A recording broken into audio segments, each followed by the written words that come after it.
Welcome, friends, to Tanks Up the podcast, all about video games and beer. I'm one of your hosts, Ben, here with Aadil. Hey! And Lucy. Hey. Discord did the thing again, I think, where it cuts you off Oh, momentarily. lovely. Just got to have a really long tail on your hide, so we just get the I'll just end. say a quick hi. Hi. It's episode 398. Closing in, as we've been saying for the last few weeks, on the big 400. News about that, who knows, next week probably. Yeah, right, that thing we were supposed to be planning around. I mean... Let's start off, as we always do, with some beers. Who's drinking tonight? I'm holding my hands up. I'm not drinking this evening. I'm too busy. I haven't been anywhere. Basically been It's here, the end of the sat world, here, as we know. working.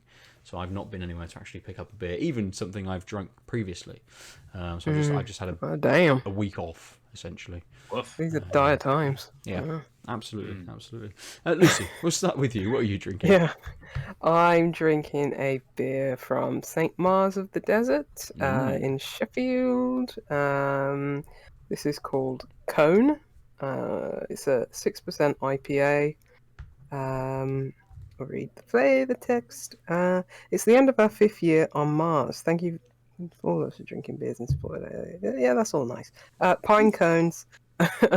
Pine cones, resinous and woody, warming and cozy, many-layered and physically resemblant of the wondrous hop. We use lots of leafy American-grown hops, both in the kettle and in the coolship, for sturdy wintertime drinking. So Nice. yeah, Okay. gonna be coney and piney. Good. Yeah. Good. Adol, what are you drinking? Great. I've got a beer given to me by my housemate, brought all the way from Ireland in the airport so that there didn't need to be checked bags for liquids. Nice. It's White Hag's Puca. Mm. So it's a berry, hibiscus, and ginger dry hopped lemon sour. It's a light 3.5%. I've been graciously donated to make up for the low percentage. The Puca was a mystical force, manifesting itself in multiple forms. It was believed that beer was created magically, a sort of soup possessed by the spirits. Wow. The wild yeast was, of course, the magic at play. For this cloudy, crispy, tart, and fruity beery style, we have fostered our own wild yeast. It brings the complexity, the surprise, and it certainly brings the magic. Water, barley, wheat, hops, lemon, coriander, hibiscus, ginger, rose hips, and wild berry. Lovely. Yeah. Lovely, lovely. Nice. Sounds like Get a those. treat. Get those beers cracked, get them poured. I think the Egyptians might have something to say about beer being magic. It's actually just currency to them, but not the modern Egyptians, the old ones. The ones who built the pyramids. Exactly, yes, those ones, the ancient ones. Oh, you mean the aliens? Yeah. The Transformers. Oh, it's, yes. Fucking hell. The Autobots. How many weird tangents can we go down with this? Lucy, how's your beer? Yeah. It smells piney. Yeah, it smells quite grassy, a bit floral. Oh, there's nice nice bit of tropical fruit on there as well. Like Got quite a color. ooh. Yeah, a bit on the nose. Maybe a bit of mango, maybe a bit of bergamot. Yeah, it's very orangey. It's oh, sorry, I can't stop smelling. It's very nice. Yeah, it is a weird color. It looks kind of rusty color. Yes, it does, Say yeah. almost like caramelly, but maybe Yeah. that's the. I can't tell if that's the yellow lighting in your room. I think it's the light. Yeah, I think it's the bit more orange. Yeah, it smells really good though. And yeah, it's got a nice, quite a thick, just off-white, foamy head. Yeah.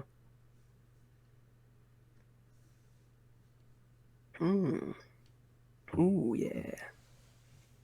Yeah, definitely getting like a lot of like orange peel Okay. on the nose and in the taste. Yeah, that's really good. That's really good. It's got a nice bit of carbonation, so quite crisp and refreshing.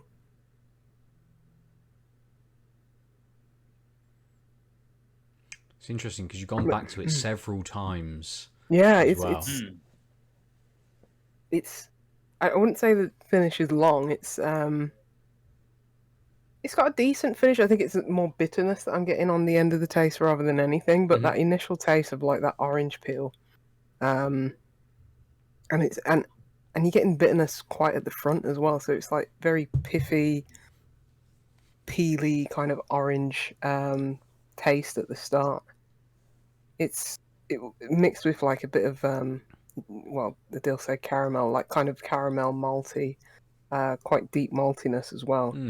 Just finishing in like that bitterness. It reminds me of like an old style IPA before. We had all the fruit forward beers that are, the very hoppy, hazy, very tropical IPAs. This reminds me of like an old school one where it's like maybe even like a West Coast IPA that's a bit drier, a bit more, focused on the bitterness and the maltiness. But yeah, it's really good. It very much balances out that quite strong bitterness with that a lot of fruit at the start. That very orange peel like flavor. Yeah, it's like a throwback. It's really good. Like if you missed when IPAs were like bitter, this is that beer. Nice. Yeah, I love St. Mars. They always do great beers. Like I've never had a bad beer from them. I don't think I ever will. So this is another good one. In terms of like the pine cones, yeah, I think, yeah, maybe that's adding to like the bitterness, a bit of like grassiness, and it certainly smelt very, very piney. Okay. Getting that, I think getting that at the end of the taste, but I think the overwhelming taste at the end is probably the bitterness. So maybe once it warms up a bit and I get more accustomed to it, maybe that pininess will come to the forward a bit more. But otherwise, it's really good out the gates. So yeah, happy. Good. Nice. Sounds great. We'll come to you then, Adam. So I poured it on screen. You could see that it had a head, but Ooh. even by the time I put it down, almost like the head was gone, and it's so flat looking. Though you can see some bubbles, but it's got this lovely grapefruity color. I think. And Yeah. actually, maybe you can see it on camera, maybe not. But I think the focus won't get there. But you can see the sediment coming from the can, from the bottom because it did a full pour, and it's got. Yeah, it's just really lovely coloring, and because you can see how it's quite hazy, even though it's this like orangey color, because it's quite. You can see the gradient by the bottom because it's a thinner part of the glass that it's almost translucent there, quite thick at the top. It's got this amazing. The hibiscus ginger comes clear through with this citrus undertone. That just gives it such a nice smell. Um, Oh yeah, those are really blended well. Where the ginger is there lightly on the nose, but it's mostly like hibiscus and lemon. But the lemon's mostly doing citrus, not quite tarty lemon on the nose. Okay. Ooh, oh, that is tart. That is really lovely. But that is so. We were at the Hop Knocker earlier, and Keith had a sour, and he was like, "Yeah, it's not that. Oh, that's sour." I'm like, "Well, it's a sour. It's not tart." And he's like, "So you just like tart sours?" I understand why this is one of his favorites because this is Right. It's really blended well, like the hibiscus, the ginger. It's like a really solid core taste, but it is tart. Not like as in a really well balanced, but lemon forward lemonade. Like it's a lemon. Sorry, lemonade in the North American sense, not the squashy, whatever the fuck you call this carbonated nonsense here. Squash? Huh? Well, yeah, I sound like a fresh like lemons in a lemon juice, right? Like as in the juice made from a lemon versus the Oh yeah, lemonade. just the sugar. Yeah, right. Yeah. Got you. Yeah, it's really tart, but it's blended so well. It's not so tart that you're swirling up your mouth, but you can feel it on your tongue, and it's really tart even now, a few seconds later. But the hibiscus is doing a really nice leveling out, giving that floral undertone to make it so it's not just like one note. If anything, I'm surprised. Like the ginger's there, it's mostly doing kind of work under the hood, I think. So like if you handed this to me, I wouldn't immediately be like, ginger. I don't quite get that gingery burn, but it's clearly it's not there, but it's just not like a primary taste. It's doing more stitching work, for lack of a better term. It's really good. Yeah, I Um, mean, just reading. I'm on their website and just reading. It looks really good. Like, it's excellent. like hibiscus. Ooh. See hibiscus in a beer. Mm. I like it. And This that like style. hibiscus and that lemon um linger for quite a long finish. So Mm-hmm. there's not an urge if you like.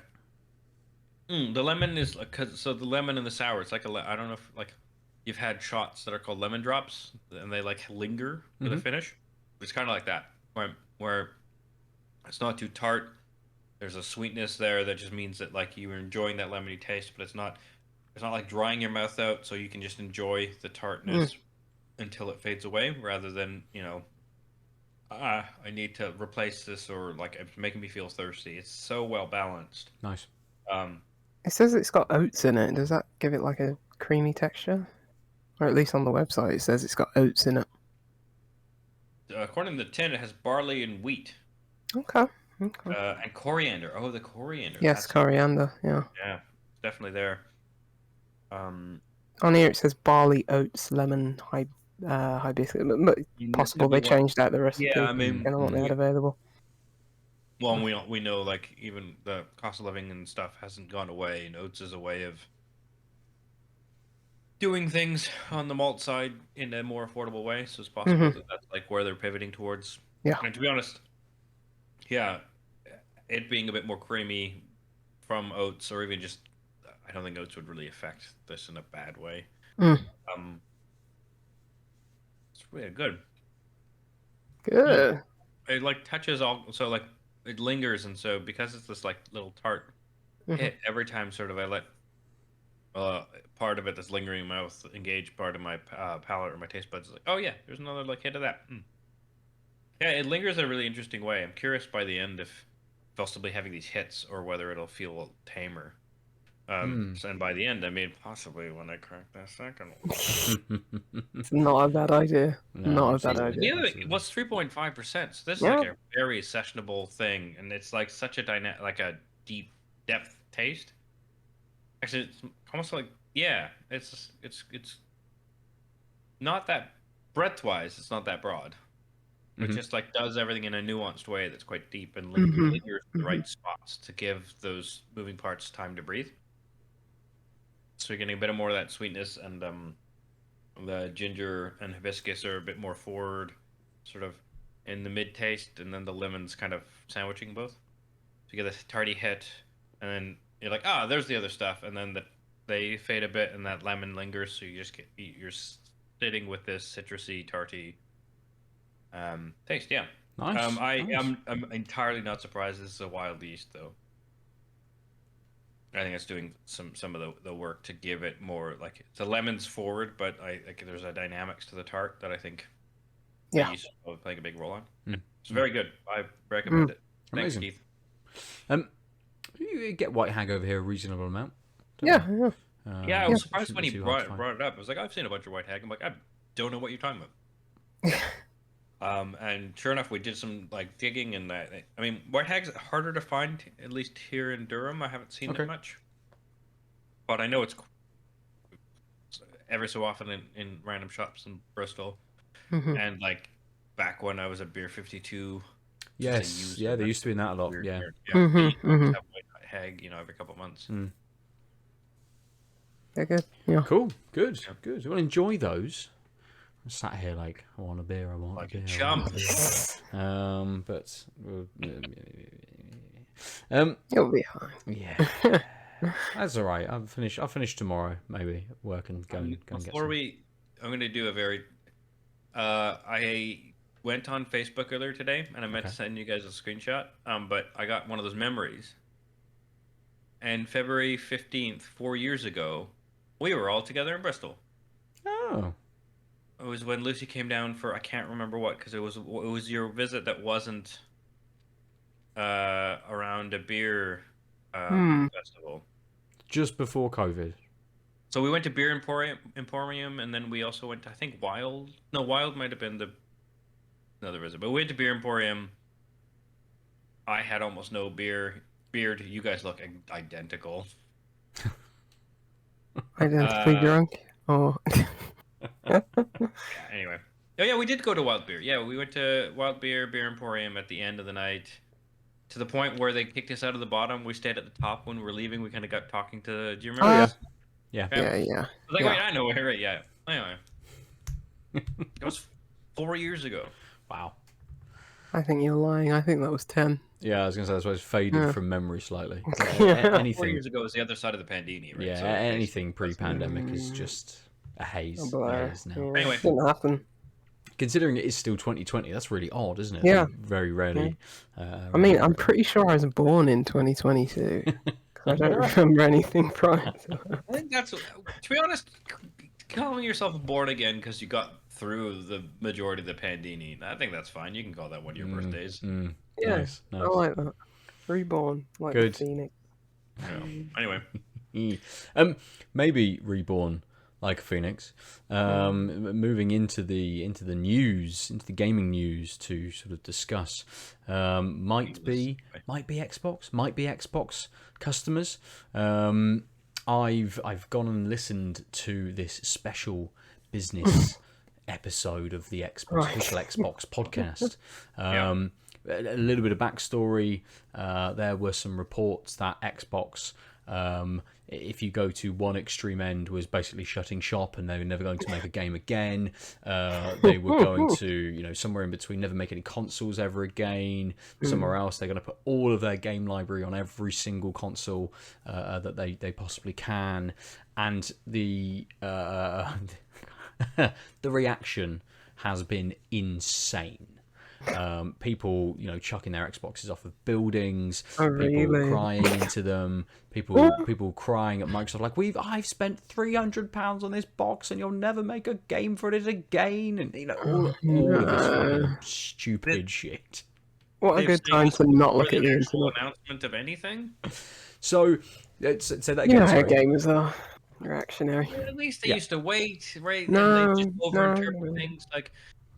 Or they'd be like, oh no, like Horizon is coming to PC.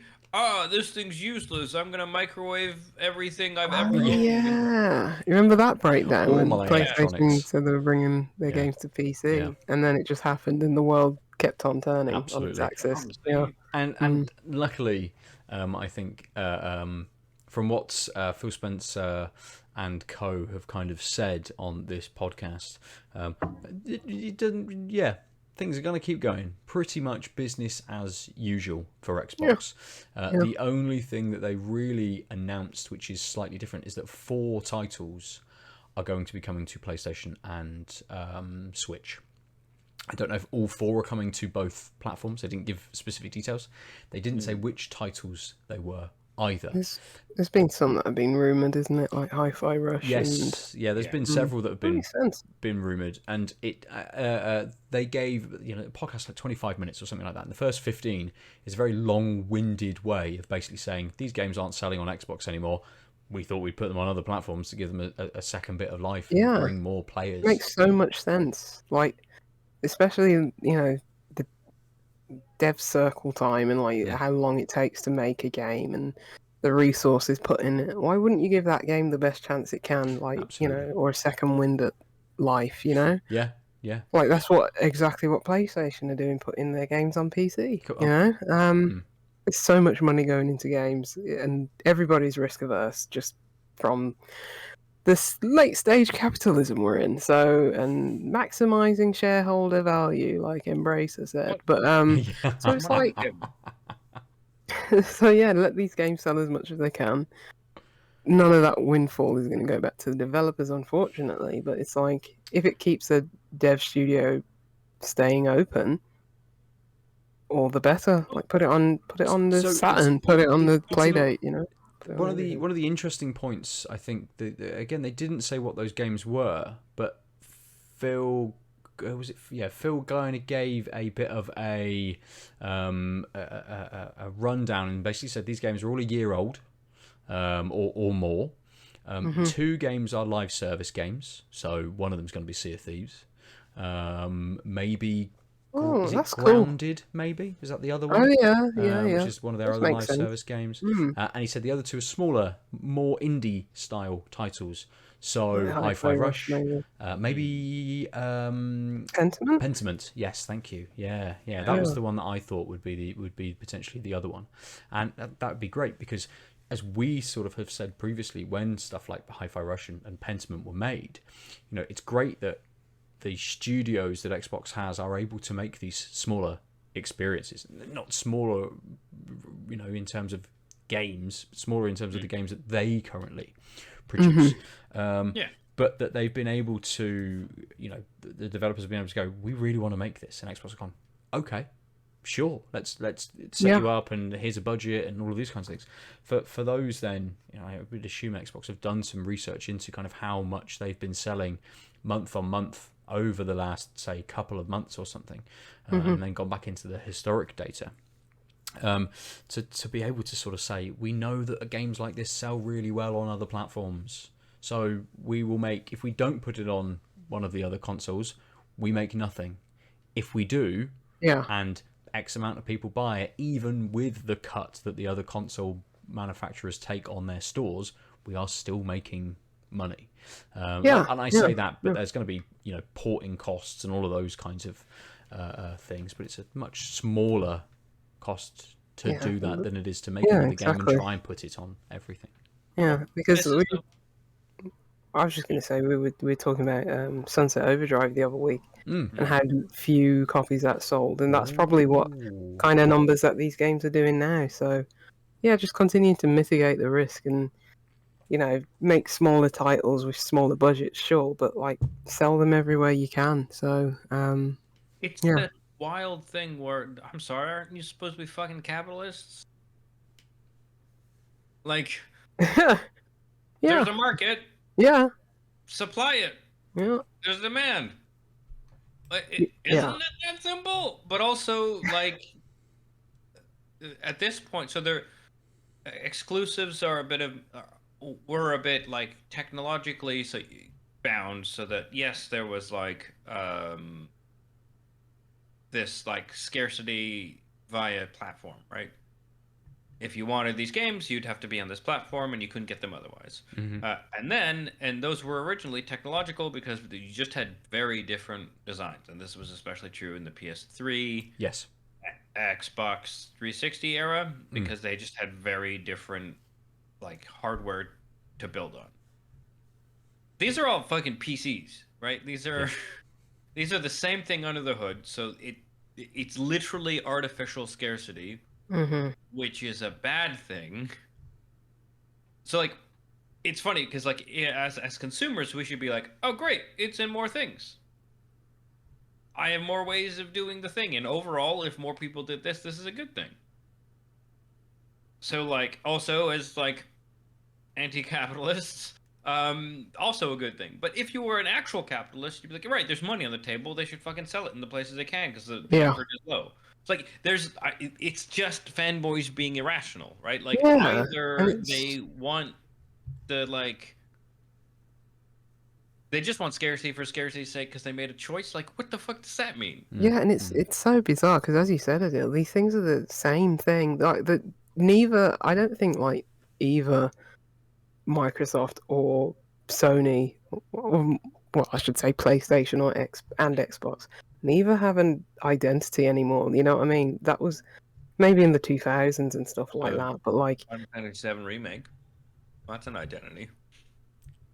Not an identity anyone would want to have, but you know, but it's like, you know what I mean? It's like, okay, in the early 2000s and going on, that Xbox was the console if you were shooter bro college kid or whatever, and Sony was like a bit more artsy and thoughtful with its output. But yeah, it's like they're the same box, and there's nothing delineating these things anymore. Like that kind of identity that they used to have, they're not anymore because of that like kind of risk aversion. Like Sony put out the same game, for different palette, every year, just like a story based, AAA single player game. And Xbox, I mean, I don't even know what they're doing, but they don't put out any games, and that's their identity. So it's like, Well, they're a platform. yeah, it's like just become publishers. Well, Publish your games everywhere. Well, Absolutely. publish games that, like, you think will publish games you think will sell, and don't worry if they match your fucking brand identity, right? Like, Yeah, because I don't have one. yeah, Neither of them. it's an interesting point that again they mentioned that Xbox, or I suppose Microsoft at least, now they have Bethesda and they have Activision Blizzard, are now one of the biggest publishers on every single platform that exists, basically. If not maybe the biggest in terms of kind of their game catalogs. And they have what so many essentially studios. products. How would you still have an identity after that? How is Double Fine like, I don't know, Machine Games? They're two completely different, studios making different things. It's like having a portfolio that big. You don't have an identity. I think it does. It definitely saturates the brand, absolutely. When they start to bring, Activision is a brand in and of itself. Yeah, and they've been swimming around trying to search for what their brand is after the TV thing imploded for a while, and it's like they haven't really settled on anything. So, yeah, does it matter? Absolutely not. You know what I mean? Like, people buy Xbox, people buy PlayStation. It's usually the one that's cheaper and more available that people will go to. Yeah. Unless there is something very, very specific that you're like, like a Switch that's handheld and kid friendly or something like that. Yeah. Yeah. And then you just go, oh damn, I could have bought a Steam Deck 2 years later. And still probably did, to be fair. Yes. Yeah. Another interesting part to take from this, and I think maybe the one which will still have people a little bit itchy about it, is I can't remember exactly what he said, but it was basically every screen is an Xbox, or every player is an Xbox player. Basically, it's kind of like you've played one of the games that we've published. You're an Xbox player, essentially, and trying to bring everyone, not necessarily in the umbrella, but there's a lot of the language that he used is trying to sound inclusive, but very much kind of like, oh no, you're ours now. You're with us. Doesn't matter where you are or what you're playing on. You're an Xbox player. I mean, everyone who's played Minecraft is an Xbox player, really. So, yeah. Everyone who's even looked at or touched or sniffed Minecraft. You've been near a PC. You're owned by Microsoft. Forever. Yeah, basically. Yeah. Everyone who has in the past but no longer does play box. Cats. Xbox players. If you've ever played Solitaire, even in card form. Oh, that's it. That little spaceship pinball game as well. You're a Microsoft. And also fucking Windows 3.1 Jizzball. That's a classic Xbox game. Minesweeper, done, perfect. And I suppose the final part, and I think more of the point that people will kind of attach themselves to, is he said basically, okay, we very directly are saying that the games that are coming to the other consoles are not Starfield or the new Indiana Jones game that is yet to release, but. That doesn't mean that. Yes, he said that doesn't mean that isn't a possibility. And again, 10 years time, every Xbox game is on another platform. Potentially, it doesn't mean that it's going to happen day and date on all the platforms. Doesn't mean it's going to happen even within a year for all of their games. I think they'll do the clever market thing and see how well this works, and then decide, okay, next year these two games are going to be coming to the other platforms. Seems like they're keeping their cards close to their chest, because things may change. Like the next Xbox might sell a gazillion copies, and saying like, because we only have Starfield 2 on our new Xbox and it's the best game ever or something. But I think it's pretty much the approach Sony's taken. I mean, they put MLB The Show on Xbox, didn't they? And on Game Pass as well. Yeah, and they're being a bit more reserved. I think they're opening up a bit more now about their cadence of putting games on PC. But that was at the beginning, it'll be select games and it'll be several years after. But now it's like, it's going to be day and date. And I will say the part of it is just like, I think the calculation that's very straightforward, which is right. So we have a brand identity. It's really weak, but there are some people who are diehards. What are the games they care about? Yeah. But What who the are games those that like? people though? Like, how big is that audience that where it's the diehard people who would literally throw their Xbox off a Oh, mountain because I'm actually talking about the Bens, right? the So who? Ben Ben.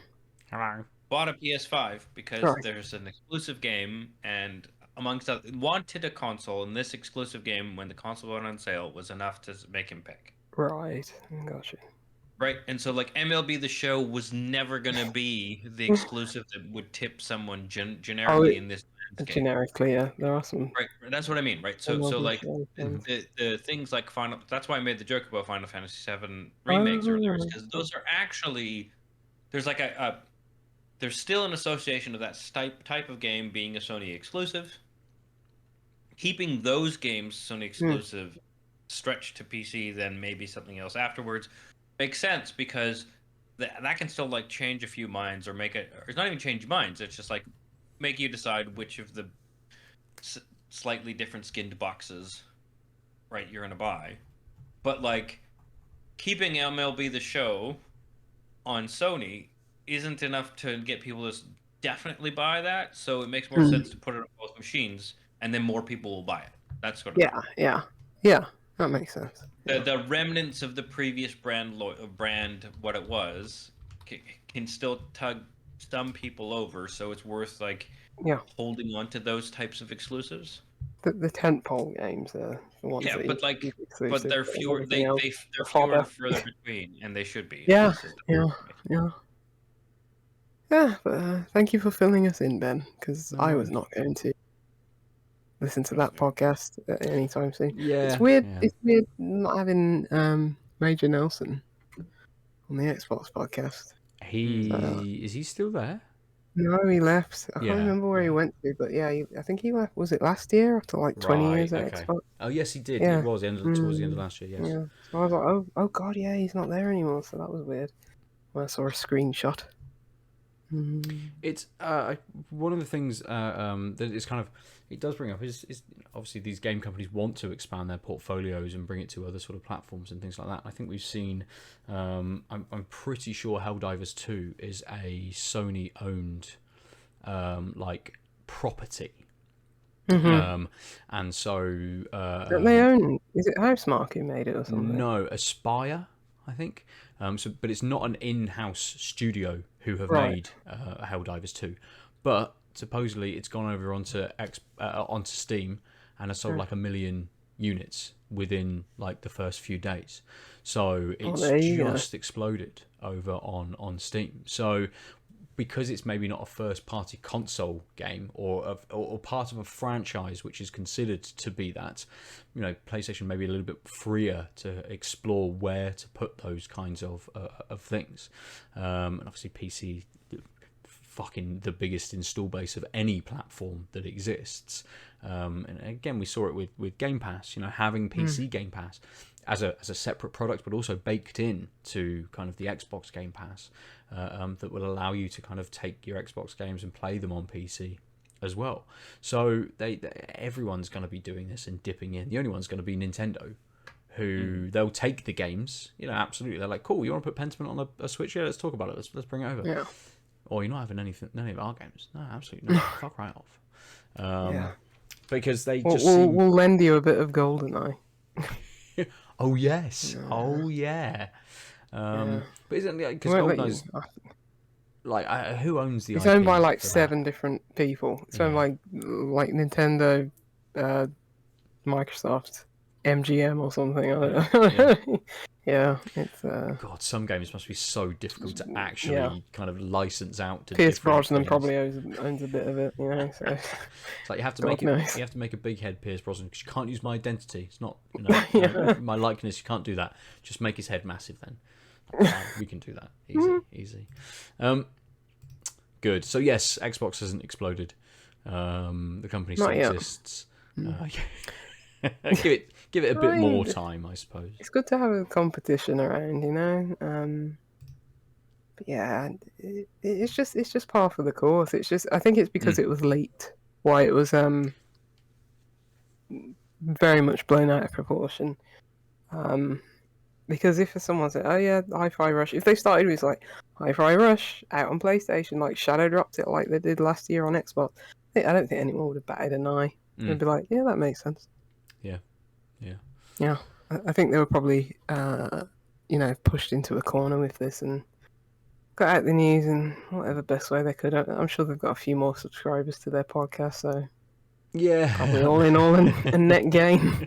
Yeah. They did. Maybe the last piece of news to pull out from this. I think they said they currently have about 34 million Game Pass subscribers, Decent amount. which is a decent amount. It's something they stopped reporting on the numbers. I think sometime last year, maybe the year before, maybe in 2022, they'd hit about 33 million. And basically, we're like, we've grown, 20% in the last year. Brilliant, great. And then just stopped telling anyone how many they'd got. So in about a year, maybe 18 months, eventually, it has plateaued. It has plateaued. And again, that might be why they've decided to start bringing stuff to other platforms as well. As we were saying, these games aren't necessarily getting people to go and pick up Game Pass. Xbox has had a bit of a lull in terms of the actual output that its studios have kind of been putting out, especially on bigger titles. So they kind of expected, I would think, that Game Pass would plateau a little bit, that hardware sales wouldn't be pushed quite as much if you can kind of get everything on PC and those kinds of things as well. So overall as a business, it makes sense to start to explore this a bit more. I don't think Microsoft would hesitate just to turn the tap off on like some of these studios if they're not making any money at all. I mean, mate, they cut something ridiculous. Lionhead? No, the amount of people they cut from Activision Blizzard. Like 10% of the workforce people, or something like that, wasn't it? 1,900 people. 1,900. Yeah. They'll do that. They'll just chop a studio up if it's just like. So that not was selling. the AB layoffs, but a year ago, total Microsoft layoffs were 10,000 Jesus. Across the entire company. Yeah. Right. Like that. Yeah. Yeah. They're one of the highest valued companies in the world now, right, or whatever. Yes. Yeah. They're something like a multi-trillion-dollar company, aren't they? Or a triple-figure trillion, I think, something like that. If the 10 extra sales manage to balance the books and make games break even, so that these developers stay open, and that's cool. Maybe that's all they're looking for. Ooh, it's rough out there, man. It's rough. It is, especially with then Embracer coming out and basically saying everything we do is for our shareholders. Exactly. Fuck everyone that works for us, basically. We'll sell you all we out knew that just before, to. but the fact that they can say the quiet part loud is With their chest, yeah. Their whole chest. Yeah. It's. Yeah, that's the business they're dealing with. I say they, I mean like the 4 developers, not Microsoft. Like they have the ability to keep these companies funding for the sake of art for literally all the rest of time because they have that much money. But that's not how it works.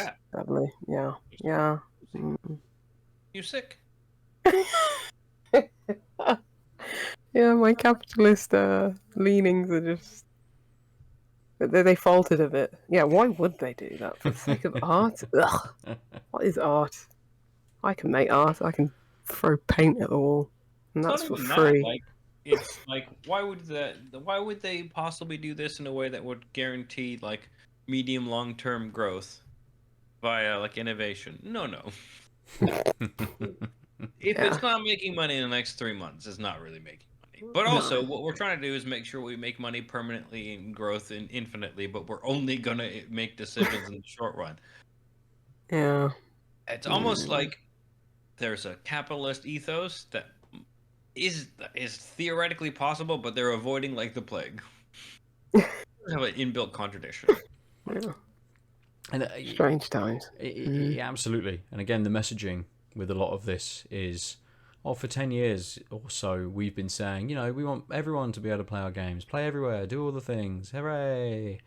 And it's just we need to make more money, realistically. Yeah. Yeah. Games are Yeah, just a vector of zeros and ones near appropriate database points. In good orders, yes. Slightly bigger news. Something that we've mentioned several times over the last few weeks. The UK's in a recession. So Yeah. Oh yeah. we'll see how that fucking goes, with Well, studios. we and knew it. They jobs just have and to all wait these for, things, what is so- it, 2 successive 3-month periods. They have to wait to officially announce it. But I think they anyone with their do. eyes open knew. Well, you never know, Ben. Like, Rishi Sunak could have retired and there could have been a big old party in the UK and we invited all our friends over and the economy would have grown. Yeah. So, over 2 days. See, that's it. That's all they So, need to really do is just have an election. And the Yeah. resulting amount I of was thinking more of booze a, that will be sold will just like- buoy the country up. I was thinking more like, public execution, like guillotines out, Louis XIV style. That would bring attention. That would be like the Super Bowl. Definitely attention. Yep. Yeah. And that would have boosted our economy. Is the Super Bowl like the bowl that the heads get cut into? Yes. Gets paraded around at the end. Hooray! Is there any other gaming news that's happened this week that anyone wants to touch on? I can't think of anything else that's actually I got actually happened. I was away, and then world kept turning, and I basically feel like it's still last Thursday. I think the Xbox thing was the biggest. I don't remember seeing any other headlines that were that big. No, fair. Yeah, yeah. Let's think move into that's- things that we've been playing then, if anything at all. Again, just keep moving. Keep moving. Keep moving.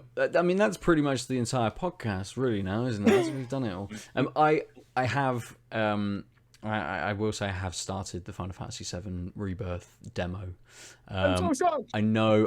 I said last week, Lucy, that I probably wouldn't bother. I'd just play the main game, but Oh, you carry on and talk to Aadil about it. no. I'm not going to talk Bye. about it. I'm not going to talk about it. Oh, okay, I'll All I'm stay going to here. say is I did read that basically if I play the demo through, it will skip that section in the game, so I won't have to play it through again in the main yes, game. There's cool. some save data somewhere on the PlayStation which will get read and say, oh yes, you've done this bit. Would you like to? It might allow me to play it again. It might just say, would you like to skip this section that you've already done? And It'd be nice if it allowed you, because it's always great when games like conspire to let you not have to play them. It's a good sign of game. I mean, game is 100+ hours, so Yeah. anytime it's like Skip we've this half an apportioned hour. this into much smaller segments. Would you like to just play tiny little segments of this game? Yeah. Yeah, I'd be that's like, is true there a from- button that condenses this 100 hours into 5? Mate, that's what It's the called bloody YouTube. mobile version was meant to be. That's what that Yeah? little mobile Right. version, the Ever Crisis shite, was meant Was to be. it though? Yes, yeah, that is exactly what it was meant to be. It was like, here is a scene from Final Fantasy VII, and it takes you 5 minutes. In Ever Crisis, we've given you cliff notes essentially, Yeah. and you get a little bit Oh, of is that a new combat, character? and you Cliff move Notes. on. Does sound like a Final Fantasy. There has to be a Final Fantasy character called Cliff. Oh, right? there is. Which one is that in? Is it really? Yes, I'm pretty sure there There is. has to be. What's the bloke in the newest, in the prequely thingy one called? He's got a funny name, like Adam or something shit like that. Cliff Adam. Adam Cliff. Wait, what? Yeah. It's where we find out like the guy Final from Fantasy. Out was it Outriders? That one where the guy screams yeah, in the jungle. We'll find he's probably Yeah. just called like Joe or something like that, won't we? Just... Yeah. I'm only finding people's FF15 characters.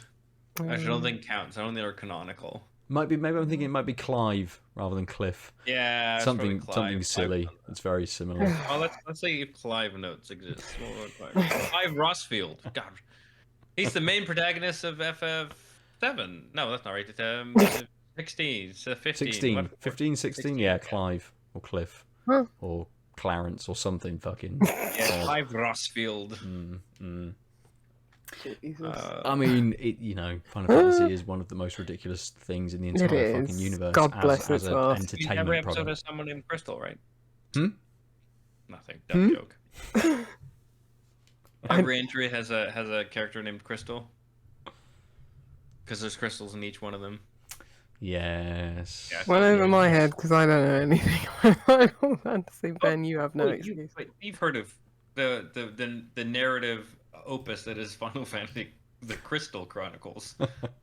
I've heard of that game, but I know nothing about Final Mate, Fantasy It's and about what this, these it's about this crystals gal are. named Crystal, right? And Okay. it chronicles She a her stripper. Yeah. That is No, a stripper-ass name, spelled with a K. She's not a stripper. Dancer. She's the she dancer just didn't class. do well at school and yeah, so Erotic dance for dancer. profit. Yeah. Well, Yeah, Profit's I the mean, name of her dog. this- She this- danced for it, made him happy. With that being that's like what a we're all gonna have GameCube to do for this exclusive, recession. that will come up probably in your in our quiz at some point. Like, Final Fantasy Crystal know what? Chronicles will appear because it's an obscure game from 25 years ago. Now that Yeah. only ever came out on the GameCube, and then had an even more obscure sequel. I It think. might be found. Who yes, knows? yes. But yes, I do have the games for the quiz. So Ooh, we should lean towards that very, very soon. But yeah, again to build on kind of that conversation last week where we were talking about sort of like game trials and the kind of that few hours that I spent with Alan Wake 2, which is just still lives in my head, that very short experience. And how it is interesting again in a way that the kind of the industry is moving, sort of allowing people, okay, that's through a paid part of a very specific subscription service. I'm getting them to play trials which carry over into the main game, but having these kind of demos which are part of that rather than these kind of vertical slices, which I think has been quite often what sort of demos sort of have been, or when we've been shown sort of people playing them from game conventions and that sort of stuff. It does seem... Who's that? Who's that lady? wasn't me. But it just seems like almost if this could be spread again across everything. So where Steam Next Fest kind of happens, if you have that narrative game, you put a couple of hours into it, great, cut it off the start of it once you've bought the game.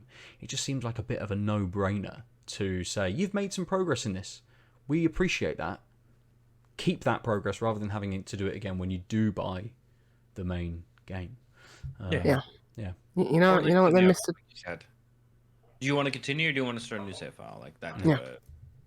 You know what they missed a trick on? Those Lara Croft Tomb Raider remaster 1 to 3 that came out this week. Mm-hmm. I understand why they wouldn't want the demo out on it, but like, really? Because no, just because it's like, I think with any old game, you play it for like 5 minutes, get that nostalgia hit, and then you never pick it up again. Yeah, but, so if you give that for free. Yeah, but that's like a bad drug. That's right? what those are the games. Like, Those are the games with the demos, though.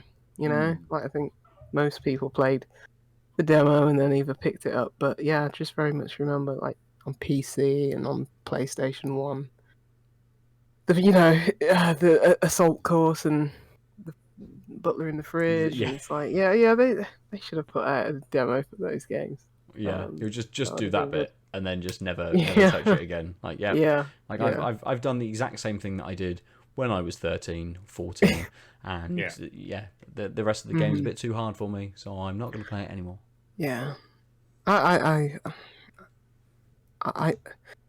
I'm tempted to get it one day, like maybe when it goes on sale. It'll be on my wish list, but it will be just one of those where it's like, Lucy, you just bought the game and played it for 5 seconds, and now you're never going to touch it again. Yep. So, right. but there's something comforting about those games that I like. Yeah. Yeah, maybe if it goes on cheap on like Steam or something.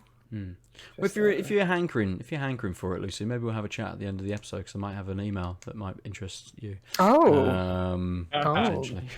Always a good thing. The mild perk.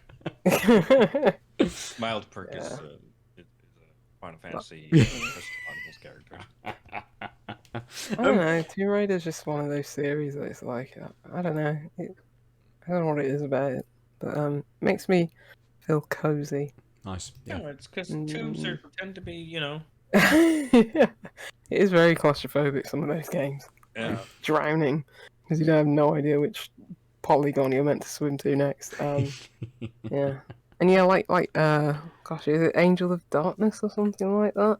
That one, God, like what's which that? Like the sixth or Which is that seventh game, isn't it? In the Yeah. series. first Like, reboot or second reboot? oh, I don't know whether it's a. I don't know whether it's just like a I think continuation. yeah, I No, think sorry, I it's mean, so there's like 3 eras of Tomb Raider games, right? So is there's. it 3 or 4? Do you There's know the what I mean? first trilogy. Yeah. There's like tons of games in the middle though. Yeah. That's the thing. So there's at least 1 or 2 like kind of. I don't know if they're technically reboots. I think, Mm, as you say, Ben, they may just be continuation or just more Lara Croft games yeah. than if Like they're there's exactly reboots. apart from the 3 kind of main big releases of the recent or the last like maybe 10 12ish years that Rise of the Tomb Raider and stuff kind of came out, being a bigger reboot, but again having other things like the something Osiris, the isometric kind of games and stuff coming out sort of I remember Lara alongside Croft them as Go. well. That was really good. That was And like great, that yeah. Hitman Go as well. Wow, what good games. There's X Go. Very But good games. it's yeah, I don't know whether the ones that are in the middle, because one of them might have been like a reimagining of the first game. That From was. memory. I thought no, maybe not. So, Angel of Darkness was 2003. It's I the enjoyed that 6th, one. I think. It's very French. Uh, Starts off in yeah, like so Paris. it's still IDOS published but developed by Beanox, 6th one. So I think it's the end of the OG era if you count the first trilogy and then the rough 3 mainline and a few like spin-offs and like Game Boy type versions. There was That's the Tomb IDOS. Raider: The Last Revelation was like. Oh, that's Tomb Raider 4, right? Yeah, Tomb Yeah. Raider 4, Tomb Raider Chronicles. Yeah, so the main line is 1, 2, 3, Revelation, Chronicles, Yeah. Angel, and then Legend, Anniversary, Underworld, or what I call the like Underworld. soft Anniversary. reboot, right? Yeah. It's sort of this is Crystal Dynamics taking over. Yeah. They aren't rebooting the franchise, and then Tomb Raider 2013 is we're making a Tomb Raider game and rebooting it, but it's the same dev. So there's basically Crystal Dynamics takes over post Angel, and that's what I consider that like the second, like the first reboot, and then they actually they still are maintaining the series, but 10 years later they reboot the series in the way they treat it. So 3 eras of Tomb Raider. Yeah, I guess it's just how I Granted, see them in my head. but I couldn't Just remember like the names, but like the kind of gameplay was very different in Angel of Darkness. Was one of them like a reimagining of some of them, like Anniversary or something like that, potentially? Yeah, Anniversary. Because I mean, again, is it an IDOS thing? Because I always remember, is it Blood Money, Hitman Blood Money, basically just being the first 2 games missions over again, right? Or the first game's missions kind of like remixed very slightly. It might not have been Blood Money. It might have been like one of the other Contracts. Hitman Contracts might have been that one. Yeah. Yes. So like Blood Money was like the 3rd game, and then they brought out Contracts. Like enough people didn't play the first game, so here's the first game again. And loads of people probably didn't buy it. Oh, again. interesting. But so Legend is considered a new one, but is it's the 7th main entry, but it's a reboot of the series because it's an prequel, and an Anniversary is a remake of 1 and 2, right, as a sequel to Legend, and then Underworld is a secret sequel to that. But not the 3rd. So yeah, it's not a remake of the 3rd; it's a continuation of the remake of the first 2. That We're getting into prequel. So Tomb Raider was doing this before Modern Warfare was doing this, basically. Yeah. Yes. But at least they weren't calling it the same fucking game. Yeah, I think I Right, only so rented that's not true. We have those Tomb Raider ones. 1996 and Tomb Raider 2013. Like that, we do have that in this series because no series, if it's But been but around. these are obviously delineations by how Lara looks. So you don't get that with the Call of Duties. Everything's Sure. first person. So Yeah, yeah, yeah. you don't know how Hey, your pointy hands. Lara's boobs are. Like, do you have thick hands? Because they're like polygons. It's like OG Call of Duty. No fingers, some fingers, all the fingers. Like that's how Gloves. you tell. Yeah. Hairy palms. Yeah. There's like a cell shaded like skin Hairy in palms Call is of the Duty bad now, guy. Chronicles. and it's like a cell shaded, bright neon blue green skin in Call of Duty, and it's like, why would you ever equip this? You want to lose the game Yeah. if you Everyone have sees this you from a equipment. million miles away. Yeah, literally across the entire map. It's like the opposite of the Groot skin, isn't Yeah, it? which is No one back can for see. some reason, still hard to see, but what a game. Brilliant. That game's weird. Let's come back to Tomb Raider potentially in the coming weeks, and maybe we'll move into the later part of our episode and launch as it's been missing for a couple of weeks. Launch into our quiz section. Are you ready? Sort I of. think you not need to like G yourselves up. Need to get a bit of a warm up. Limber up. I mean, You can do that. no. I'm as ready as I ever will be. Not very. How well is my memory working today? We've got quite a selection today. So. Okay. I described my brain as mush multiple times in when I dropped by a colleague's office and then left and went to talk to the admin and realized, right, the whole point of that drop by was so I could talk to that colleague about the thing I wanted to whinge about the thing I was like dealing with, and I completely forgot when he walked into the door. That happens. Like sometimes I'll just go down the stairs and I'm like, why am I here? Why did I choose to walk down the stairs? Yep. I'm gonna go back up because I don't know why I'm here. It was to get a beer out of the fridge. It's like, ah. Oh, Right. man. Oh, yes, and The scores are tied still, so someone can take the lead, and Aadil is the drum. Oh yeah, where are these things? Where's my thing? it's the more see your green camera button in the bottom left. Yep. 3 icons to the right. It just appears as it does each and every week, just in the edge of the two cameras. I've literally just hovered my mouse, and I'm just gonna like click with one finger so I don't move it, so it'll. That's hardcore as I'm getting. I won't have any of the answers, but I will ring in true. Hey, you've pulled out some good ones, like the Dark Angel. So Yeah, get just for yourself out, everyone, Aadil. yes. So It is the right era for general bad pop culture knowledge helping. In a Yeah, way that, yeah. Like bad game knowledge. remember, like there was a game for every property and license at one point. Yeah, keep that in mind. So are we ready? Yeah. We're ready. Yeah, go for it. Oh gosh, those sound effects. Yeah, okay. Here we go. Build, craft, explore.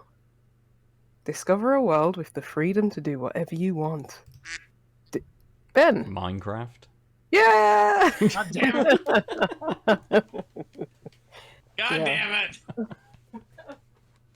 It's one of those where it's like there's so many crafting games now. Minecraft PS3. What a strange look. Microsoft. This is pre-Microsoft. Yes, pre-Microsoft. Yeah, yeah.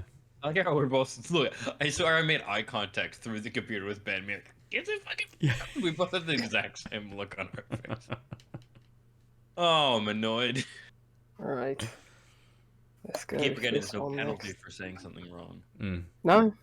Get Buzz in as gunged. many. Don't know how we get the Yeah. gunge to these places, but suddenly it's just covered. Okay. There might be a lot of bleeps in this one, and then I'll read it again without the bleeps. Okay. Motherfucking Minecraft. Okay. In this one, can you balance the books and the bleeps? Design, maintain, and manage a high-tech blank facility, making the most of limited resources and turning cures into cash. Theme hospital. Yes, it was. Can you balance the books and the bedpans? Design, maintain, and manage a high-tech hospital facility, making the most of limited resources and turning cures into cash. You'll be struck by the fun if you don't get struck off. Hey. Oh, a little bit Yes, of on labour humour in PC. there. Mm. I mean, they're just Yeah, gonna Theme rebrand that thing Hospital. in a couple years and call it NHS. They made a spiritual successor to Did Theme yeah, Hospital. two point hospital. Yeah, Yeah, you played it, didn't you, Ben? yeah, Yeah. it was alright. I almost said I almost like naffed them two together, and it was like Theme Hospital 2.0. No, wait, that's neither of the things, but also it's definitely not the 2.0 version. Okay. Game number 3. I didn't hear if you wrote a joke because I was busy reading the back of this box, so that's my excuse. If there was tumbleweeds. Okay. Game number 3. Prove your mettle against the legendary Buccaneers of the Blank.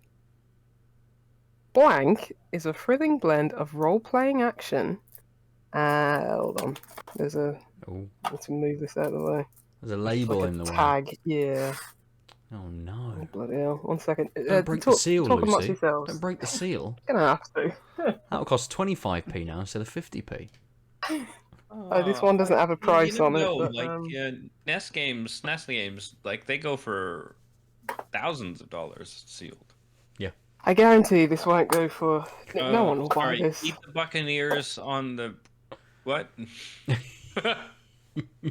Buccaneers of the Blank.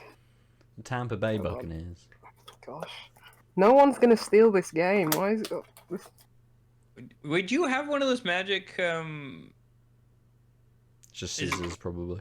Oh, okay. No, just stab it. I was wondering. I thought you were saying no one's gonna steal it because it like still was in the little like. No. All the and plastic you're like, case. Oh, but I have the key because I regularly steal things and unlock them. If this was in, oh gosh, you'd have to seriously consider what you're doing with life if you stole this. Anyway, Blank is a thrilling blend of role playing and action that takes place in the Blank Islands during the golden age of piracy and high seas adventure. Take command of a ship and its crew, sword fight with other captains, accept and complete daring quests, chase rumours of dangers and riches, and challenge allegiances amongst the Oh damn it! What was the last thing you said? I can't go on until you guess. Sid Meier's Pirates, is it? That's what I was thinking. No. Okay, I mean, it was like okay, finish your sentence and Ben can ring it. Yeah. And challenge allegiances amongst the colonial powers in the game. Open-ended gameplay set in exotic locales. Open-ended. I was going to say Black Flag. There's not been anywhere near enough Assassin's Creed words for that. Yeah. Open-ended gameplay set in what? No, stabbing. Exotic locales. Intense and exciting naval battles. Ooh. Thrilling sword and pistol duels. An epic role-playing game, Ben. I'm sure there's a game called like Swashbuckler or something like that. No. But I can't think of anything else apart from just the word swashbuckler is now stuck in my head. An epic role-playing game on sea and land. Explore entire islands, including jungles, caves, and towns. Gorgeous graphics and realistic weather effects. Ooh. It is actually. Is it a sequel? Published? Is it published by Ubisoft? Skull and Bones. There's a bit. Yes, this is the precursor to Skull and Bones, which may well be. Skull and Bones has been around so long. This might be the game engine that Skull and Bones is made of. It's been delayed so many times. It actually released 15 years ago. Yeah. It says Bethesda Softworks. Pirate Disney Bethesda. Oh, and Ubisoft. Pirates Ben. of the Caribbean. Johnny Depp's Yes. big fucking wang. God damn it! I didn't even think of Pirates of the Caribbean. My brain went, "Oh yeah, there was a Pirates of the Caribbean game. It was a Yes. Lego game. Oh, I it's just didn't. I Pirates didn't of the think. Of Caribbean, course, okay, there's okay. probably another one. Yeah, on Xbox. I think it's interesting how they must have not got the license, the Likeness. likeness, yeah, from any of the cast. I imagine, because this is after probably this is based on the 2003, so that's what I thought, but it's 2003. No, but like, it might still be based on the ride because they don't have the movie likeness Yeah, rights. Because they have which the rights to is the ride, they can still like have the symbol, like the title Yeah. splash look similar, but So- like not. that's what I think it is because that no Johnny Depp. Yeah, as or an Keira RPG, is Knightley, it like so a make your own character type thing? I don't know what this game is Okay. in truth. Because I was like, is this the Orlando Bloom one? But it's like, no, it can't be because that would have been on the box. Meet Yeah, his Orlando face, Bloom and yeah, Jack absolutely, Sparrow. yeah. Yeah. So yeah, that was Yeah, the lack of because it was character- surprising because it's 2003. Mm, The first movie had come out by then, hadn't it? Yeah, must yeah. have, yeah. I think I did discounted it because I knew there was a Lego game. Forgot that there could be more than one licensed Pirates of the Caribbean games. Yeah. But also was yeah. like they haven't said any of the names. So like you But were it is- blanking out character names, and how would you? Yeah. It is Well done, Ben. absolutely well done. It is absolutely a generic piratey sounding game. So yeah, that was a tough one. The first Pirates of the Caribbean film, The Hmm. Curse of the Black Pearl, 2001. it was 2003. Oh, 2003. Oh yeah. So it might have been. I'm surprised that obviously licenses and all that has to be worked out and stuff like that. But I'm surprised they just didn't slap Johnny Depp's face on the front Yeah. of the box and just sell the game as is. Yeah, weird. Different time. Okay. There's so many of these films. How are there so many of these films? I There's thought they only made there's like 3. 2, but there's like 5. Oh. Yeah, I knew there was the original. I think Keira Knightley and Orlando were only in 2 or 3 of them, Right, and okay. then they kind of made a Carried on with Johnny middle Depp. one, and then like a pseudo backup trilogy. But maybe it's 2, and then Backup trilogy. Yeah, you know what I mean. Just like No, I just think, just like, well, we need more money. Yeah, we don't need basically. more money, but we can get I more. always need more money. Okay. What else Right, Oh, game number 4. all right, what's a dumb movie? So it's 2-1 to Ben. God damn it, man. Think of all the stupid movies from the early 2000s, and it's one of them. American Pie. Oh, such a great film. I wonder if there's no, there can't be. That's why I said it. I was There, like, what's that? there might be some Yeah. kind of similar visual novel on Steam or something, but maybe Oh, not yeah. American Pie branded, perhaps. Okay, game number 4. A new way to play with life. The Game of Life. No. Good So- guess, but no. Yeah, okay. Yeah, I'll do Sorry, I that. didn't mean to actually derail. No, it's fine. We're here. Choose from over 10,000 fashion styles and pursue fortune, popularity, knowledge, romance, or creativity. Life aspirations. The Sims. Mm. 2. Yay! I like the pause before the 2. And this is the Xbox version, the original Xbox version. I'm happy with that. I was like, I as soon as I said The Sims, I'm like, it's definitely 2 because the era's right. Because of Yeah. the Xbox. Yes. Yeah. Sims 1 was probably just a copy game, I think, maybe? I don't know. Yeah, I I'll don't take it. remember it being on anything but PC, the first one. Anyway. It's not that PC. You can drown people. You can. Oh, what a guy. I love The Sims. I liked its progeny. Is it The Sims Sims 5? Mm-hmm. Appropriate reaction. I was waiting for the crickets. Sorry. That's why I like it. I forgot I had that. Yeah. Okay. Oh, this is game number 5. Mhm. Awarded top overall game at E3 by GameSpot.com. Mm. What? A shadowy corporation has seized control of your country. The people have taken to the streets in protest. A blank has been declared. Now it's time for you to fight for your freedom. Try to topple the corp. Ben. I don't know. It's corporation. I was gonna say Just Cause. No. It's more governments, isn't it, than corporations? I think. Try to. Adil. Is it Watch Dogs? Too No. late. Yeah, okay. Try to topple the corporation or simply cause complete mayhem. So that would have been a good Just Cause kind of thing. Yeah. Prepare for chaos as hundreds of people fill the screen.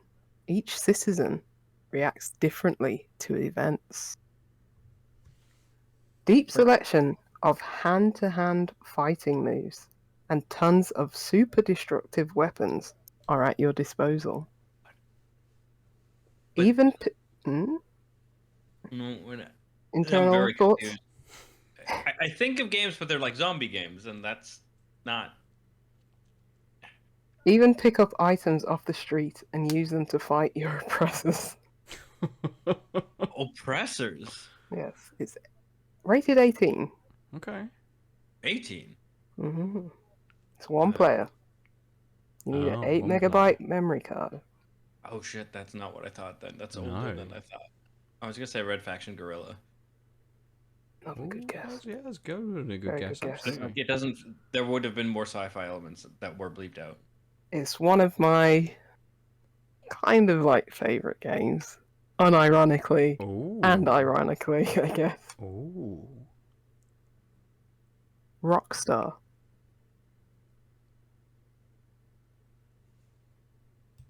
What? Ben. GTA 2? No. That was corporations. Rockstar. Oh, you're. Hundreds of people fill the screen. Each citizen reacts differently to events. A blank has been declared.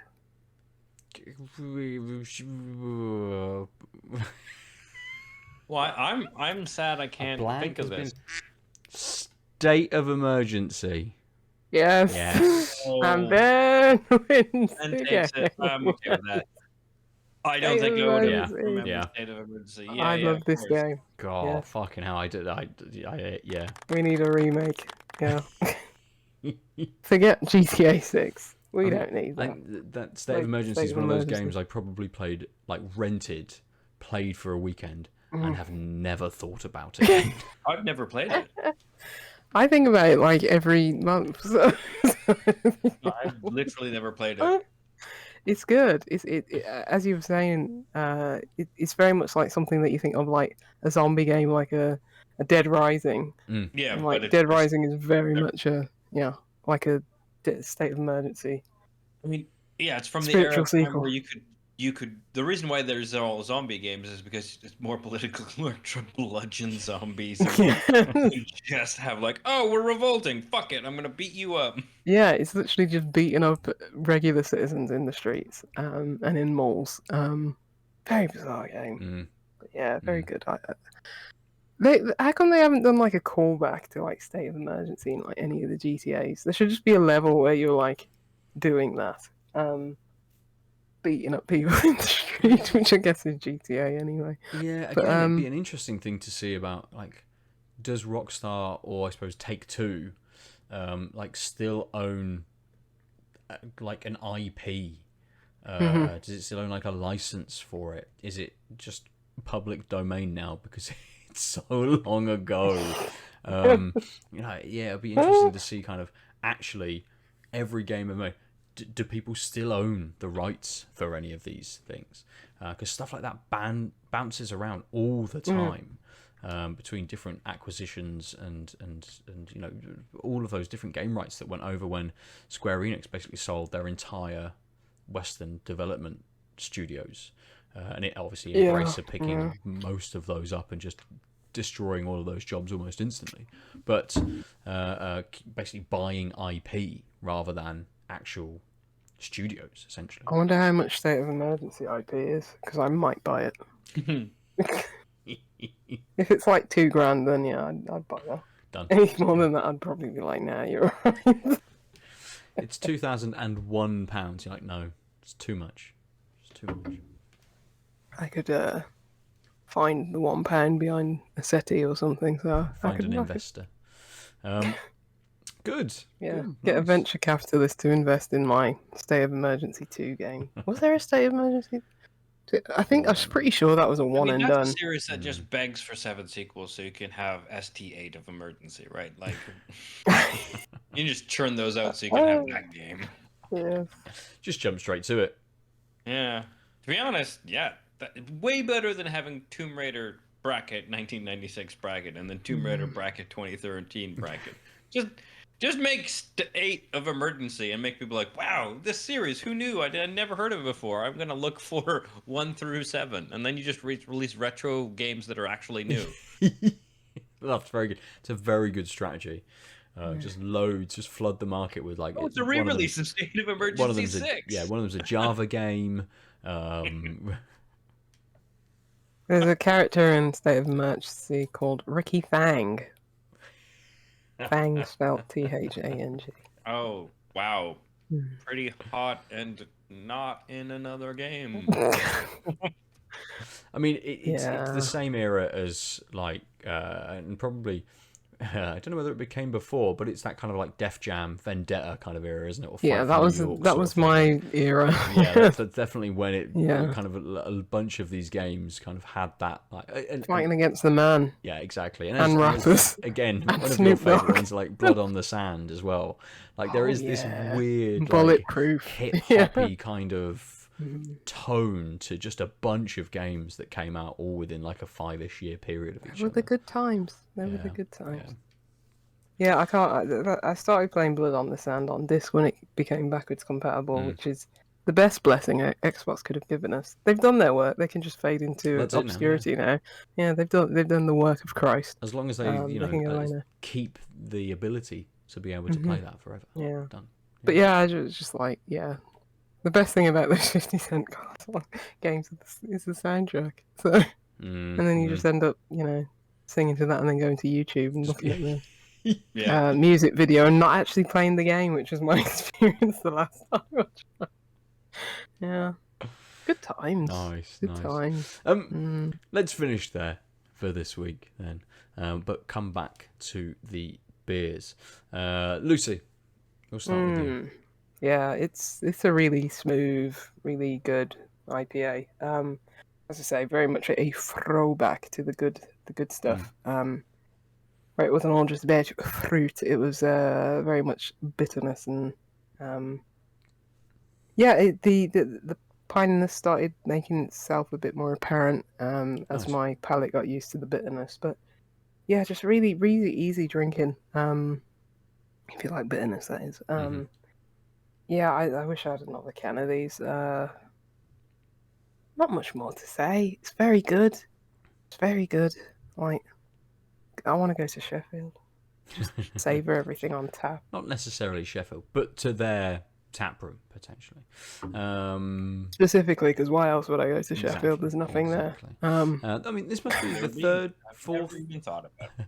This must be the third or fourth time you've had St Mars of the Desert on the Yeah, on the I've had show. them a And few every single times, time. yeah. Every single time they're good beers. Yeah, 5th year. So congratulations to them. What was this Yeah, can? that's great. I don't know. Yeah, I'm gonna have to go visit them because hell yeah, their beers are great. Yeah, good. Yeah. Good. And Adil, I saw you polishing off the second. Yeah, can. it's very good. Yeah. It's so sessionable. And so the one thing I wanted to add is just that that like tartness. If anything, my palate got more used to like the hibiscus and the slight malty tastes and the ginger, such that like peak lemon soury note became more apparent by the end of the second one, which is kind of great. Because normally things go the other way, where you like kind of get used to a beer and like a sour that's not like super in your face. You sort of get used to, and it doesn't have that same kick. This, if anything, the kick got a little stronger because I got used to all the other parts. So like I could easily see sessioning these in tandem, like as I did today, but generally, and maybe a few more, because there's that like I'm still having a sour. It's still this bright, tarty taste, even though my palate's gotten used to it, and that it feels and tastes different than I started. So there's like also the like slight novelty or uniqueness between the two tins, start and finish. So yeah, really really great beer. Yeah, I'll have to thank Keith. Good. For bringing Good.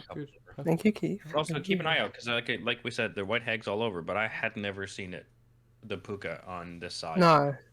I see a lot of they have a core range of stuff, so I think I see them more often than, because this is a mixed firm beer, so I don't know how big the batch would have been, but yeah, I'll keep an eye out for that. Nice. Good. And if you, dear listener, have any white hag beers, have any beers that you want to recommend to us, go to outoflives.net, look for the podcast, find a link to the Discord, and come and tell us all about it. Or get us on Twitter at TankedUpCast. Or go over to our YouTube page, our Out of Lives Network YouTube page, or over and see us when we do this live on Twitch as well, our Out of Lives Network. And you can come and talk to us all about the beers that you're drinking and the games that you are playing. I'm at Nova_47. Lucy is... Juicy Loose 9. Aadil is... At the Omniarch. And that's everything. All of the places that we exist, the beers that we've drank, the games that we've played, the games that we've potentially guessed at playing and have never played or have played momentarily. That's it from us for this week. We've been Tanked Up. Goodbye. Ciao. No, that's his. Bye. He's here today. Nah. That's why I said bye, because you said ciao. Ciao. www.outoflives.net